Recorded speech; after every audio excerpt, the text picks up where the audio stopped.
జనాలకు తెలియజేయాలనుకున్న విషయం ఏంటంటే, సరే మీరు టీడీపీ కార్యకర్తనో, మెంబరో అయితే అయ్యుండొచ్చు గాక, ఈ స్థాయిలో ఏమాత్రం వెరవకుండా, ఈ స్థాయిలో ఫైట్ చేయడానికి రీజన్ ఏంటి? ఏ అంశాలు మిమ్మల్ని ఈ స్థాయిలో ప్రభావితం చేశాయి?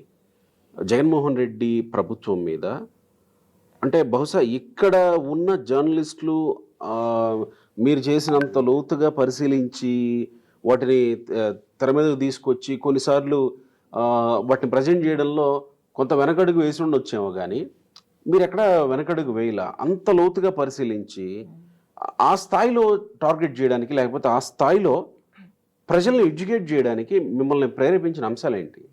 First and the foremost thing is Babu garu అంటే నాకు విపరీతమైన ఇష్టం. ఇన్ఫ్యాక్ట్ భక్తి. ఎందుకు భక్తి వచ్చింది అనేది చెప్తాను. చిన్నప్పటి నుంచి సార్ ఎట్లాంటి డెవలప్మెంట్స్ చేశారు నా కళ్ళతో నేను చూశాను.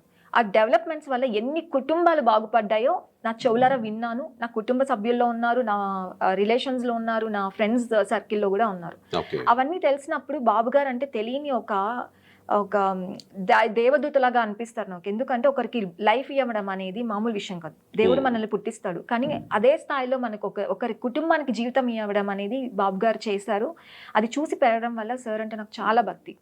అది ఫస్ట్. సెకండ్, ఎప్పుడైతే తెలుగుదేశం పార్టీ అధికారం కోల్పోయిందో వెనువెంటనే జరిగిన పరిణామాలు, ఒకటి ప్రజావేదిక కూల్చడం కానివ్వండి, అక్కడ నాకు భయం వేసింది. అదేంటి, ఇప్పుడు ఒక మనిషి, ఒక లీడరు, ఒక రాజు ఎట్లా ఉండాలంటే రాజ్యంలో తప్పు జరిగితే ప్రశ్నించి తప్పు చేసిన వాళ్ళని శిక్షించేలా ఉండాలి. కానీ రాజే తప్పు చేశాడు, వచ్చిన ప్రజావేదికను కూల్చేశాడు. ప్రజావేదిక నచ్చకపోతే దాన్ని ఇంకో భవనంగానో లేకపోతే వాళ్ళ ఆఫీస్ గానో లేకపోతే ప్రజలకు ఉపయోగపడి ఏదో ఒకటి చేసి ఉండొచ్చు.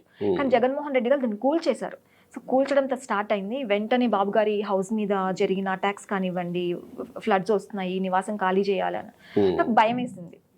అరే, ఒక ex chief minister Chandrababu Naidu గారు సుదీర్ఘ రాజకీయ చరిత్ర ఉన్న అట్లాంటి గొప్ప లీడర్ హౌస్కి, ఆయన నివాసానికే సెక్యూరిటీ లేకపోతే మనం ఏ రాష్ట్రంలో ఉన్నాము? నా అక్క చెల్లెళ్ళు, నా తమ్ముళ్ళు ఉన్న ఫ్యామిలీ మెంబర్స్, నేను అక్కడే పుట్టి పెరిగాను రాష్ట్రంలో. నాకు తెలుసు, పరిచయం ముఖం లేకపోయినా నా రాష్ట్రం అది.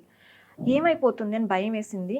ఆ టైంలో అనుకోకుండా పరిస్థితులు అలా కలిసి రావడం, నేను యూకేకి వచ్చే ముందే నా దేవుడి చంద్రబాబు నాయుడు గారి దర్శనం అనుకోకుండా జరగడం ఎయిర్పోర్ట్లో.